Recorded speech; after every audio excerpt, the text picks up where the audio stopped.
రామయ్య బిడ్డదా ఓడ్రా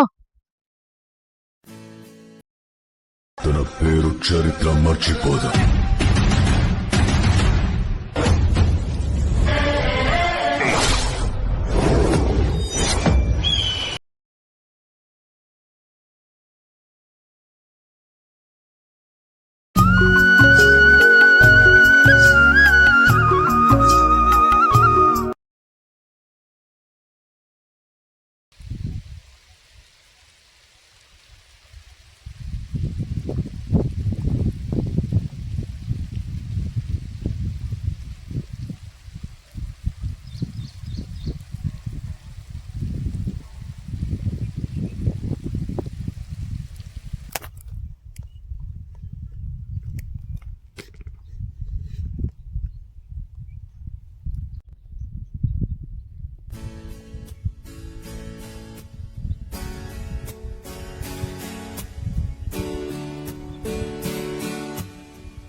ಏನು ಕಳೆ ಎಲ್ಲ ತುಂಬ ಜಾಸ್ತಿ ಆಗ್ತೈತೆ.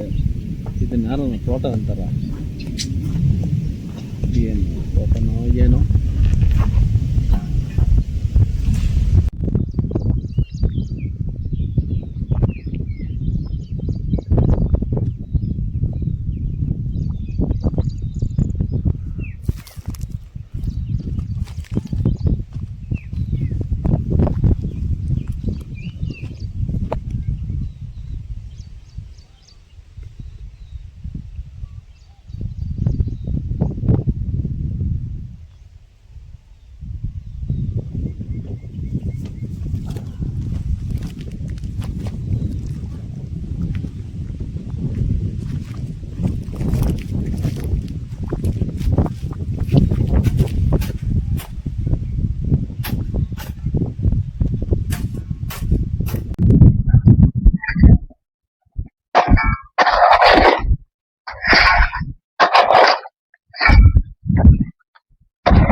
ಸಾಕ್ತಾ ಇದೀವಿ ಮಗನಂತ ಚೆನ್ನಾಗಿ ಸಾಕೊಂಡು ಚೆನ್ನಾಗಿ ಓದಿ ವಿದ್ವಾಂಸನಾದ್ರೆ ಅಷ್ಟೇ ಸಾಕಪ್ಪ.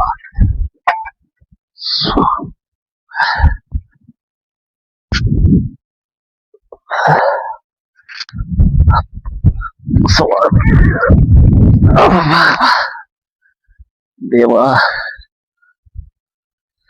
ಅಯ್ಯೋ ಏನ್ ಬಿಸಿಲು, ಇಷ್ಟೊಂದು ಬಿಸಿಲು, ಜಾಸ್ತಿ ಬಿಸಿಲು. ತಡಪ್ಪ, ಬೆಳೆ ಏನಾಗಿದೆ, ಜೋಳ ಕಡ್ಡಿ ಬೆಳೆ ನೋಡ್ಕೊಂಬರೋಣ. ಹ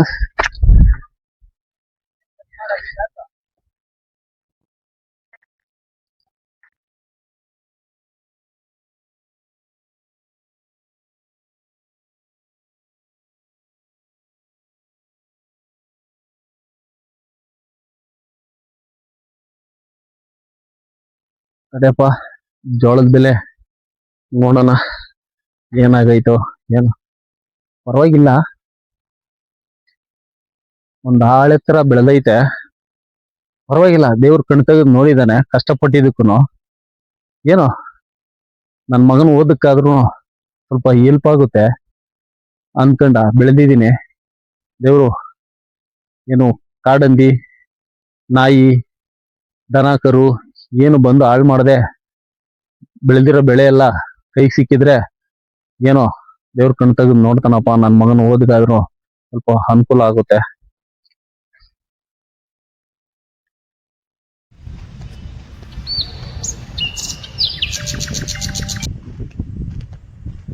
ಮಗ ಸ್ವಲ್ಪ ಹೊತ್ತು ಓದ್ಕರ.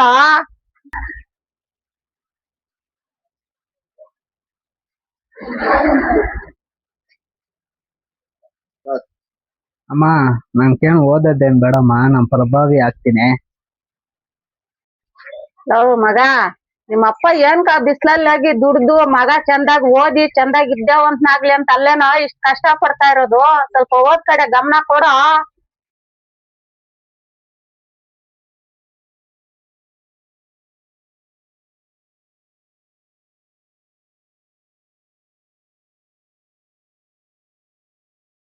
ಅಪ್ಪ ಇದು ಮಾಡ್ರನ್ ಲೈಫು ಬಿಡಪ್ಪ. ಮಾಡ್ರನ್ ಲೈಫು ಅಂತಂದರೆ ಮೊಬೈಲ್ ನೋಡ್ಕೊಂಡು ತಂದೆ ತಾಯಿನ ಅವ್ರ ಬಿಡೋ ಕಷ್ಟನೆಲ್ಲ ಮರ್ತ್ಬಿಡು ಅಂತ ಹೇಳ್ತೈತೆ ನಾವು. ಮಾಡ್ರನ್ ಲೈಫು ನಿಮ್ಗೆ ಇನ್ನೂ ಯಾವಾಗ ಬುದ್ಧಿ ಗೊತ್ತೈತೆ ಹೋಗ್ರ. ಅದು ಹೆಂಗೆ ಜೀವನ ಮಾಡ್ತಿರೋ ಹಾಳಾಗಿ ಹಾಳಾದ ಮೊಬೈಲ್ ಬಂದು ಹಾಳಾಗೋಯ್ತು.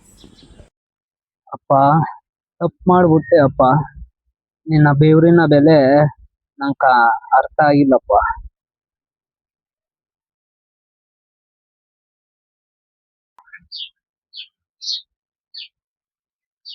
ಮಗ ಸೀರಿಯಸ್ ಆಗಿದ್ಯಾ? ಯಾಕೋ ಇವತ್ತು ಈ ತರ, ಯಾವತ್ತು ಈ ತರ ಆಗಿಲ್ಲ ನೀನು. ಏನ್ ಹೇಳೋ ಸೀರಿಯಸ್?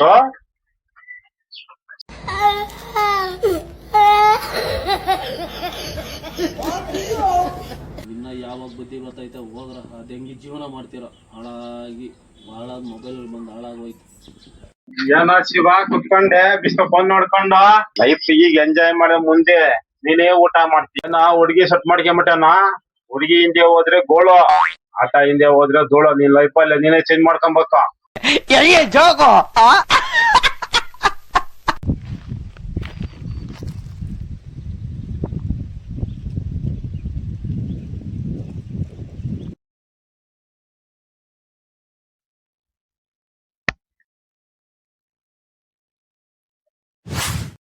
ರಾಮಯ್ಯ ಬಿದ್ದದ. ರಾಮಯ್ಯ ಬಿದ್ದದ. ಓಡ್ರೋ.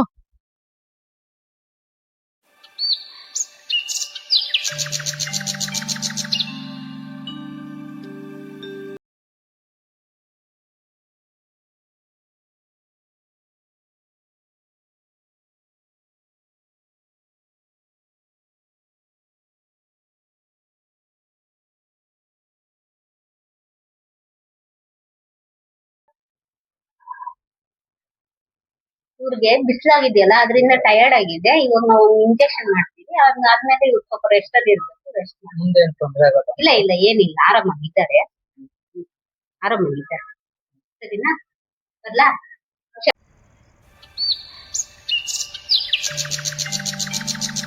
ಮಗ, ನೀನು ಚೆನ್ನಾಗಿ ಓದಿ ದೊಡ್ಡ ಮನುಷ್ಯನಾಗಿ ಒಳ್ಳೆ ಕೆಲ್ಸಕ್ಕಂತ ಸೇರ್ಕೊಂಡು ನಮ್ಮನ್ನೆಲ್ಲ ಚೆನ್ನಾಗಿ ಸಾಕ್ತೀಯ ಅಂತ ನಮ್ಮ ಆಸೆ ಮಗ. ಅದನ್ ಬಿಟ್ಟು ಬೇರೆ ನಮ್ಗೆ ಇನ್ನೇನು ಬೇಕಾಗಿಲ್ಲ ಮಗ. ನಾನು ನಿಮ್ ತಾಯಿ ಇಬ್ರು ಇದೀವಿ. ನಮ್ಮನ್ನ ನೀನು ಚೆನ್ನಾಗ್ ಸಾಕ್ತೀಯ ಅನ್ನೋ ಒಂದು ಕನಸಿಟ್ಕೊಂಡಿದೀವಪ್ಪ. ಆ ಕನಸನ್ನ ನನ್ಸ್ ಮಾಡಿದ್ರೆ ಅಷ್ಟೇ ಸಾಕು ಮಗ. ದಯವಿಟ್ಟು ಅರ್ಥ ಮಾಡ್ಕ ಮಗ.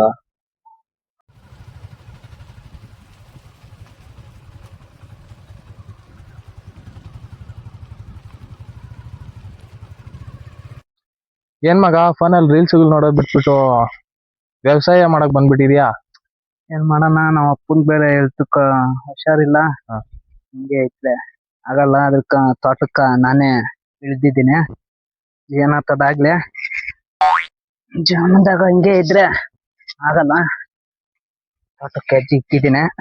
ಬೆಳೆ ತೆಗೆದು ಮಾರ್ಕೆಟ್ ಹಾಕಿ ಅದೇ ಕಾಸು ಸಂಪಾದನೆ ಮಾಡ್ಬಿಟ್ಟು ನಮ್ಮ ಅಪ್ಪನ ಆರೋಗ್ಯ ಸ್ವಲ್ಪ ಸರಿ ಮಾಡೋದ್ಮೇಲೆ ನಾನು ಹಂಗೆ ಓದಿ ದೊಡ್ಡ ವ್ಯಕ್ತಿಯಾಗಿ ನಮ್ಮ ಅಪ್ಪನ ಕನ್ಸು ಈಡೇರಿಸ್ತೀನಿ. ಬಿಡಲ್ಲ. ನಾನೇ ಮಾಡ್ಬೇಕು, ಇನ್ಯಾರು ಮಾಡಂಗಿಲ್ಲ. ಏನ್ ಮಾಡೋಣ? ನಿಮ್ಮ ಅಪ್ಪನಿಗೆ ಹುಷಾರು ಇದ್ದಿದ್ದಾಗ ಅನ್ಸ್ತೈತಾ ಇವೆಲ್ಲ? ಅದೇ ಅವಾಗ ಚೆನ್ನಾಗಿದ್ದಾಗ ಏನಾನ ಆದ್ರೆ ನನಗೆ ಗೊತ್ತಾಗದ್ ಮಗನ್ಕ. ಅದಕ್ಕೆ ಇವಾಗ ಅಪ್ಪನ ಕೈ ಹೆಲ್ತ್ ಪ್ರಾಬ್ಲಮ್, ನಾನೇ ಇಳ್ಬಿಟ್ಟಿನಿ ತೋಟಕ್ಕ. ನಿಮ್ಮ ಅಪ್ಪನ್ ಚೆನ್ನಾಗಿದ್ದಾಗ ಮನೆ ಕುತ್ಕೊಂಡು ರೀಲ್ಸ್ ನೋಡ್ತಾ ಇದ್ದೆ ಫೋನಲ್ಲಿ. ಕಾಲೇಜ್ಗೆ ಓದ್ತಾ ಇರಲಿಲ್ಲ, ಕ್ಲೀನಾಗಿ ಓದೋತಾ ಇರಲಿಲ್ಲ. ಇವಾಗ ನೋಡಿದ್ರೆ ಕಷ್ಟಗಳು ಬೀಳ್ತಾ ಇದೀಯಾ. ಜೀವನದಲ್ಲಿ ಪಾಠ ಕಲಿ. ನಿಮ್ಗೆ ಚೇಂಜ್ ಆದ್ರೆ ಆಗಲ್ಲ ಲೈಫ್. ಅದಕ್ಕೇನೆ ಪಣ ಕಟ್ಬಿಟ್ಟಿದ್ದೀನಿ. ನಾನೇ ದುಡ್ದು ಮಾರ್ಕೆಟ್ ಕೊಬ್ಬ ತಗೊಂಡೋಗಿ ಹಾಕಿ 4 ಕಾಸು ಸಂಪಾದನೆ ಮಾಡಿ ನಾನು ಓದಿ ಅಪ್ಪನ ನಮ್ಮ ಅಮ್ಮನ್ನ ಚೆನ್ನಾಗಿ ನೋಡ್ಕೊಂಡು ಆಸೆ ಈಡೇರಿಸ್ತೀನಿ. ಅವ್ರ ಕನ್ಸು ಈಡೇರಿಸ್ತೀನಿ. ಬಿಡಲ್ಲ. ನಿಮ್ಮ ಅಪ್ಪನ ಎಲ್ಲಾರ ಹತ್ರ ಹೇಳ್ತಾ ಇತ್ತು ಒಳ್ಳೆ ಮಗನ ಎತ್ತಿದ್ದೆ ಬಿಡಪ್ಪ ಹಂಗೆ ಅಣ್ಣ.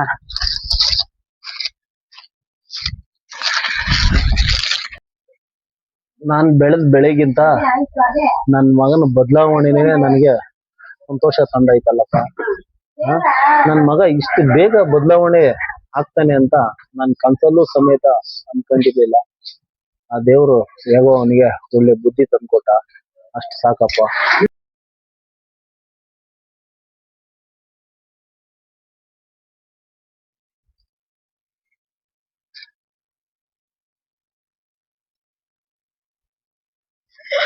ಏನಿಸ್ಲಪ್ಪ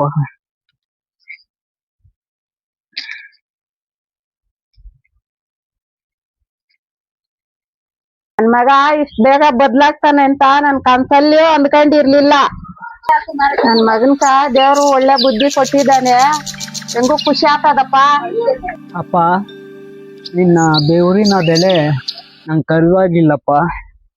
ಅಯ್ಯೋ ತಪ್ಪು ಮಾಡ್ಬಿಟ್ಟೆ. ಅಪ್ಪನ ಬೆವರು ಒಣಗಕ್ಕೆ ಸೂರ್ಯನೇ ಬೇಕಾಗಿಲ್ಲ.